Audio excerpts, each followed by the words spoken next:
السلام علیکم ناظرین، میں آپ کا دوست حافظ عبدالوہاب۔ سب سے پہلے درود و سلام اللہم صلی علی سیدنا و مولانا محمد مبارک وسلم۔ آج ہم بیان کریں گے رسول صلی اللہ علیہ وآلہ وسلم کے سفر طائف کی واقعات و حالات۔ سید العالم صلی اللہ علیہ وآلہ وسلم اللہ تعالیٰ کے آخر الزماں محبوب رسول ہیں، جنہیں اعزاز و اکرام اور بے مثال فضائل عطا ہوئے، ساتھ ساتھ سب سے زیادہ آزمائش، مشکل، مصیبتوں، تکالیف اور دردناک اذیتوں اور دشمنوں کے بے پناہ بے انتہا مصائب و امتحانات سے بھی گزرنا پڑا، مگر آپ صلی اللہ علیہ وآلہ وسلم نے ان تمام مصائب، سختیوں کو اپنے کندھوں پر پیچھے چھوڑ دیا۔ ثابت قدمی، صبر و توکل، عظمت و کردار اور بالکل اولو العزمی سے عظیم تبلیغ کے مقصد کے لیے برداشت کیا، اور ان سب تکالیف کے جواب میں ثابت قدمی، غم خواری، رحم و کرم کی ایسی مثال قائم کی جو انسانی تاریخ میں کہیں اور نہیں ملتی۔ حاضرین محتشم، نبوت کے 10ویں سال جناب ابو طالب جیسے شفیق و مہربان چچا اور سیدہ کائنات خدیجۃ الکبریٰ رضی اللہ تعالی عنہا جیسے غمخوار رفیق زندگی یہ سفر آخرت فرما جانے کے کچھ دنوں بعد نبی اکرم صلی اللہ علیہ وآلہ وسلم نے اشاعت اسلام کے لیے بیرون ملک کا ارادہ فرمایا، اور سب سے پہلے نظر انتخاب طائف پر پڑی۔ طائف مکے کے جنوب مشرق میں ایک پرفضا، زرخیز اور شاداب پہاڑی کا علاقہ ہے۔ حضور اقدس صلی اللہ علیہ وآلہ وسلم نے تبلیغ کا یہ سفر اپنی آزاد کردہ غلام حضرت سیدنا زید بن حارثہ رضی اللہ عنہ کے ساتھ پیدل فرمایا، اور راستے میں آنے والے قبیلوں کو واضح اور تبلیغ اسلام کرتے گئے، مگر کوئی ایمان کی دولت سے فیضیاب نہ ہوا۔ طائف میں عرب کے مشہور قوم بنو ثقیف آباد تھی۔ سرسبز ملک اور سرد پہاڑی پر رہنے کی وجہ سے ان کی غرور کی کوئی حد نہ تھی۔ طائف میں 3 بھائی سردار تھے۔ نبی رحمت صلی اللہ علیہ وآلہ وسلم پہلے انہی سے جا ملے اور ان کو اسلام کی دعوت دی۔ ان بدبختوں کی بد نصیبی کہ انہوں نے آپ صلی اللہ علیہ وآلہ وسلم کی دعوت کو نہ صرف ٹھکرایا بلکہ نہایت گستاخانہ رویہ اپناتے ہوئے آپ صلی اللہ علیہ وآلہ وسلم کا مذاق اڑایا۔ نبی رحمت صلی اللہ علیہ وسلم اپنے خادم کے ہمراہ مختلف بازاروں میں واضح فرمانے لگے، مگر ان سرداروں نے اپنے غلاموں اور شہر کے شریر لڑکوں کو سکھا دیا۔ جہاں سرکار دو عالم صلی اللہ علیہ وآلہ وسلم واضح فرمانے لگے، یہ شریر لوگ وہاں پر آپ صلی اللہ علیہ وآلہ وسلم پر پتھر برسائیں، حتیٰ کہ ان لوگوں نے ایسا ہی کیا۔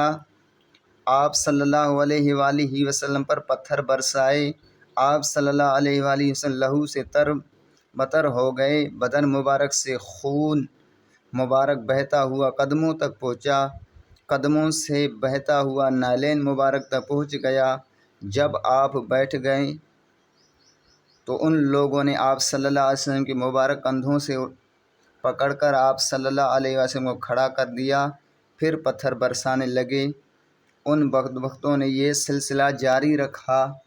حضرت زید بن حارثہ رضی اللہ تعالی عنہ سرکار دو عالم صلی اللہ علیہ وآلہ وسلم کو بچاتے ہوئے لہو لہان ہو گیا، اور وہ بھی زخمی ہو گئے۔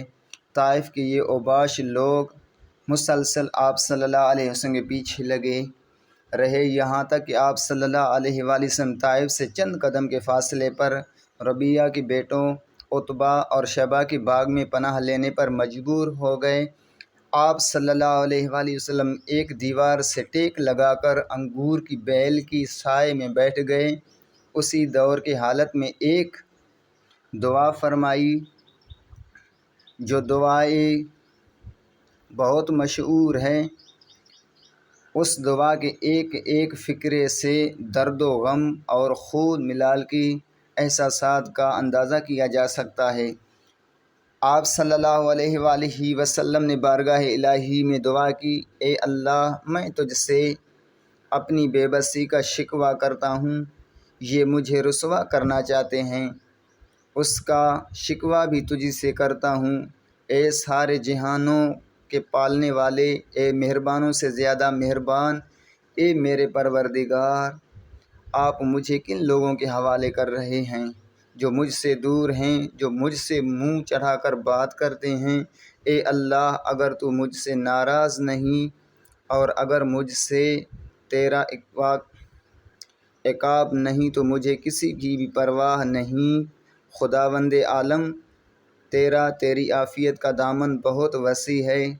اے اللہ، میں پناہ مانگتا ہوں اسی سے کہ مجھ پر تیرا عذاب پڑے یا عقاب نازل ہو۔ تجھ ہی کو منانا ہے اور اس وقت تک منانا ہے جب تک تو راضی نہ ہو جائے۔ اس وقت باغ میں یہ دونوں بھائی موجود تھے۔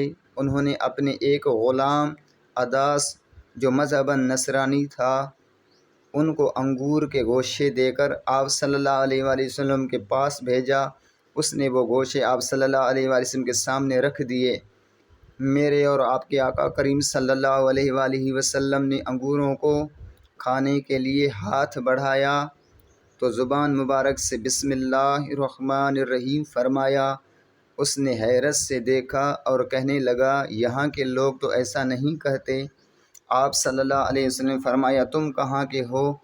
اس نے جواب دیا کہ میں نینوا کا۔ آپ صلی اللہ علیہ وسلم نے ارشاد فرمایا، وہی نینوا جو میرے بھائی مرد صالح اور حضرت یونس علیہ السلام کا وطن تھا۔ وہ حیرت زدہ ہو کر پوچھنے لگا کہ آپ یونس علیہ السلام کو کیسے جانتے ہیں؟ آپ کریم صلی اللہ علیہ وآلہ وسلم نے جواب دیا، وہ بھی اللہ کے نبی تھے اور میں بھی اللہ کا بھیجا ہوا رسول ہوں۔ عداس نے یہ سنتے ہی جھک پڑا اور اس نے نبی کریم صلی اللہ علیہ وآلہ وسلم کا سر مبارک اور قدم مبارک اور ہاتھ مبارک چوم لیے۔ اسی وقت مسلمان ہو گیا۔